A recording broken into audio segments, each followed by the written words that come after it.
Shifting focus now to the first wide-angle story of the broadcast. Just 2 weeks after Prime Minister Modi met Ukrainian President Zelensky and less than 2 months after his visit to Moscow, New Delhi may play a pivotal role in ending the conflict which has been continuing since February 2020. Before we come back and talk more about how that could happen, first listen in to Russian President Putin talking about India's major role in such a scenario.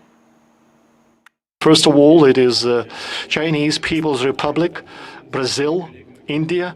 I'm in contact with my partners, and I have no doubt that the leaders of these countries, and we have the relations of trust and confidence with one another, will be really interested and provide a helping hand. If there is a desire of the Ukraine to carry on with the negotiations, I can do that.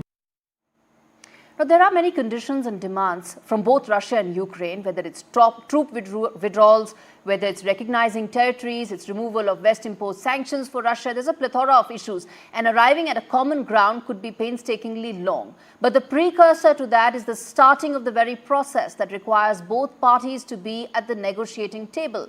Remember, the peace summit that took place in Switzerland in June 2024 failed because there were 92 countries that were present, but Russia was absent. But with India's backing, the peace process can now start, since New Delhi has strategic stakes on both sides. The West has feared India's sympathy with Russia will erode the efficacy of its sanctions, while Russia has urged India to maintain its independent stance. India is no more a bystander in this conflict. Prime Minister Modi, after his homily to Putin, and said that today is not an era of war, is in a position to talk peace to the Russian side. And it was his message of dialogue and diplomacy to Kiev that carried weight. Remember, twice foreign ministers of Russia and Ukraine have met in Istanbul to thrash out a possible peace deal. So it's not that mediators are not around. It's about the opportune time and the right fitment, and which it seems is now with New Delhi at its very center.